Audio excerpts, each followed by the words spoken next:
Lionel Messi is 39 years old, yet somehow he's playing the best World Cup of his career. He has already scored more goals in this tournament than he managed across his first 4 World Cups combined. So no, this isn't the same Messi anymore. This isn't Messi who played independently and freely. When Argentina needs a hero, everyone turns to him, and he keeps delivering.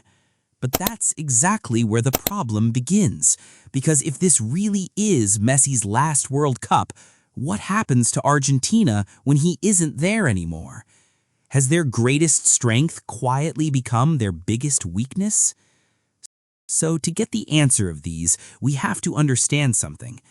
Argentina's tactical identity since the night they won in Qatar has drifted from a system built around Messi to a dependency on him.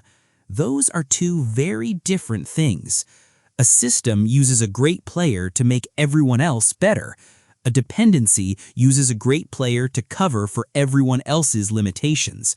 And I think the shift from one to the other is the real story of this World Cup. Not the scoreline of any single match, but the structural questions sitting underneath all of them. I mean, look at their matches against Cape Verde and Egypt.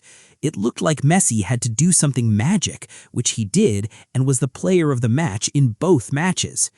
This is enough evidence to claim that Argentina is clearly depending upon Lionel Messi's performance. Now, let's build the case properly. Let's see how Messi has become the Messi we saw back then, how his last World Cup is a serious problem to Argentina. So, to understand what's drifted, you first have to understand what Lionel Scaloni actually built. The story people tell about the 2022 title is usually Messi finally won it, but that framing skips the more interesting part, which is how he won it. And it wasn't as the same player who dazzled at Barcelona a decade earlier. Scaloni didn't build a team that fed Messi the ball and waited for magic. He built a team that used Messi as a facilitator, a player positioned centrally between the lines, receiving in pockets of space that the rest of the team was specifically designed to create for him. Look at the structural details. Alexis Mac Allister and Rodrigo de Paul weren't just midfield support. They were doing the covering defensive work that let Messi conserve energy for the moments that mattered. Ángel Di María, particularly in that final, was providing width and directness that took defensive attention away from the middle. Julian Alvarez gave Argentina a genuine second scoring threat, so opponents couldn't simply collapse everything around Messi and dare someone else to beat them. That's a system. Multiple functioning parts, each covering for a specific weakness, all in service of freeing up their best player to do what only he could do, not because the team needed him to carry them through every phase of every match, but because a team with him operating freely is simply better than a team without that option. That was the blueprint. This is where the problem started. So, every title-winning core ages, and Argentina's is no exception. Di María, the width and directness piece of that 2022 puzzle, has since stepped away from international football. That's not a small loss to replace on a chart. It's a specific function that doesn't have an obvious like-for-like answer in this squad. When a team loses the player responsible for pulling defensive attention away from its most important attacker, the natural consequence isn't visible immediately. It shows up gradually in how much more central and how much more isolated that key attacker becomes over time. That's beat one. The personnel that made the system work isn't fully intact anymore, and the players who've stepped into those roles haven't replicated the specific function that made the machine run. And now, watch where Argentina's buildup actually goes under pressure, compared to 2022. In the title run, you'd regularly see progression shared across multiple channels, midfield combination play, overlapping fullbacks, quick central rotations. Increasingly, under pressure, that buildup narrows. The ball finds its way toward Messi earlier and more directly, not because the coaching staff necessarily wants that, but because it's become the team's most reliable pressure release valve. When a team's structural response to being under strain is get it to the best player and let him solve it, that's not a system anymore.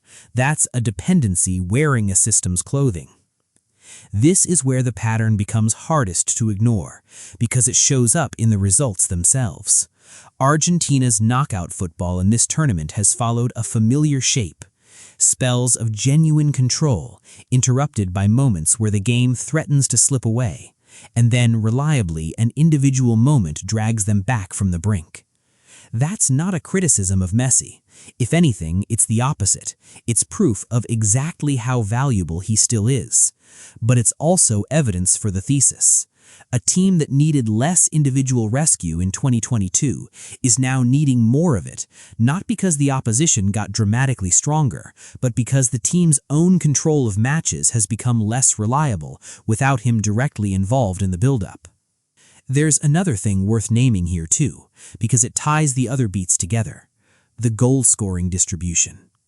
In a genuinely balanced system, danger comes from multiple sources: a fullback overlapping into space, a midfielder arriving late into the box, a front three rotating positions to confuse markers. When too much of a team's output funnels through a narrow set of individual actions, opponents' defensive planning gets simpler, not harder. Coaches can scout a dependency. They can build a specific defensive plan to nullify one central source of danger far more easily than they can plan for a team that threatens from 5 different directions. That's part of why this drift matters tactically, not just narratively. It makes Argentina more predictable to defend against, even while their most dangerous individual threat remains as effective as ever.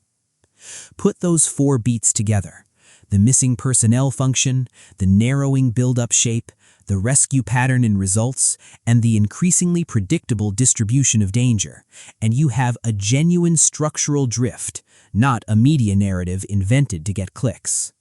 But here's the part most tactical breakdowns skip entirely, and it might be the most important piece of the whole puzzle. Think about what it does to a squad's decision-making when 11 players on the pitch subconsciously understand that one of them is capable of solving problems the other 10 can't. That knowledge changes behavior, even when nobody says it out loud. You see it in small hesitations in the third, a pass that's held half a second too long because a teammate is checking whether Messi has better options nearby. You see it in bodies that drift toward him in transition, rather than occupying the space he'd need if the team were truly sharing creative responsibility. None of this is a conscious strategy. It's a psychological pattern that develops naturally around any player whose track record of solving problems is extraordinary, and it tends to intensify, not fade, the longer that pattern repeats. Now flip the lens onto Messi himself. Playing what's widely understood to be his final World Cup adds a layer that's genuinely difficult to model. There are 2 honest opposing readings here, and I don't think it's my place to tell you which one is true, because neither can be proven from the outside. One reading, the farewell narrative, adds pressure. Every mistake gets magnified by the "is this really the end" storyline running underneath every match. Fatigue, both physical and emotional, compounds across a long tournament in a way that's harder to manage the closer a career gets to its final act. The other reading, the farewell narrative, adds freedom. There's nothing left to prove, no next cycle to save energy for, no long-term reputation calculus competing with the moment in front of him. Some of the greatest closing chapters in football history and in sport generally have come from players who let go of everything except the game directly in front of them. I'll say this carefully because it matters. Neither of these readings is a diagnosis of what Messi is actually feeling. Nobody outside that dressing room knows that, and it would be irresponsible to claim otherwise. What we can observe from the outside are patterns in decision-making, body language, and shot selection across a tournament, and those patterns are genuinely mixed, which is itself the honest answer here. This isn't a story with a tidy psychological conclusion. It's a tension that's still playing out in real time, match by match. But now let's see the other side of the story for a minute, because I think that's the only responsible way to make a claim like this. So let's assume dependence on Messi. Maybe this isn't a flaw at all. Maybe it's a deliberate, rational strategy. Even at this stage of his career, Messi remains, by a wide margin, Argentina's most efficient attacking option. His output relative to touches, his decision-making under pressure, his ability to manufacture something from nothing, all of it still operates at a level almost nobody else in world football can match. If you have access to that, why would you build a system that reduces his influence in key moments? Isn't leaning into your best asset just good coaching? And there's a results-based version of this argument too. If Argentina keep winning, if they go all the way to another final, does the problem framing even survive contact with the outcome? A trophy has a way of silencing structural criticism, at least in the short term. Both of those points are fair, and I want to be honest that they hold real weight. But here's the distinction I'd draw. Winning with this model and sustaining this model are two separate questions.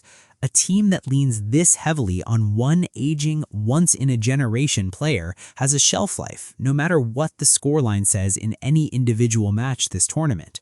The dependency I've described doesn't disappear the moment Argentina wins a knockout game, it just gets a temporary reprieve, and reprieves aren't the same thing as solutions. That's the version of problem I'm actually making the case for. Not that Argentina is losing, not that Messi is declining, but that the model underneath the results has a fragility to it that results alone can't fix, and that fragility becomes unavoidable the moment he's no longer available to bail it out. Now, this brings us to the question that actually outlasts this tournament, whatever happens in it. Who on this current squad is closest to absorbing the creative responsibility Messi currently holds? It's worth being honest here. Nobody is a direct replacement, because a player of this caliber doesn't have a like-for-like successor. That's precisely what makes him this good. But structurally, there are candidates who could inherit pieces of the function if Scaloni chooses to build toward that gradually rather than all at once. Younger attacking players getting rotational minutes this tournament aren't just squad depth. Watch closely, and they're also a live experiment in what a post-Messi Argentina attack might look like, whether that's this cycle or the next one. That's the more interesting question than will Argentina win this World Cup, because whether they do or don't, the tactical identity Scaloni has to solve for doesn't go away, it just changes shape. Does he keep building toward a version of this team that can distribute creative responsibility more evenly, insulating Argentina from exactly the dependency we've been discussing? Or does he ride the current model as far as it will go and let the next manager inherit the rebuild? I want to flag clearly that this section is analysis and projection, not a prediction of what will actually happen. Nobody outside Scaloni's coaching staff knows the real plan, but the visible pattern and how minutes have been distributed in this tournament is at least a starting point for an educated guess, and it's one worth watching carefully over the next few matches, regardless of results. There's also a broader structural version of this question that goes beyond any single successor. Every generational player eventually forces the federation and coaching staff around them into the same reckoning. Do you build the next cycle in the shadow of what worked, or do you use the transition as an opportunity to rebuild the identity of the team from the ground up? Some nations have handled this well, building a fresh tactical identity that outlives their greatest player, rather than trying to replicate a system that only worked because of him specifically. Others have struggled for years, chasing the ghost of what used to work instead of building something new. Which path Argentina takes isn't something we'll see clearly in this tournament, but the early signals, who gets minutes, who gets trusted in must-win moments, how the coaching staff talks about the squad's future in press conferences, are already being written right now, whether anyone's paying close attention or not. I said at the start that Argentina's greatest strength has quietly become their biggest blind spot. I still believe that's true. Whether they lift the trophy in this tournament or go out earlier than anyone expects, that underlying tension isn't resolved by either outcome, it's just postponed. So here's the real question I want to leave you with, and I genuinely want your answer in the comments. When Messi's gone, does this Argentine team even exist in its current form? Or is Scaloni already building the version that survives without him, hidden in plain sight in how he's used this squad? If you want the follow-up video, the one that actually names names and maps out who inherits this responsibility,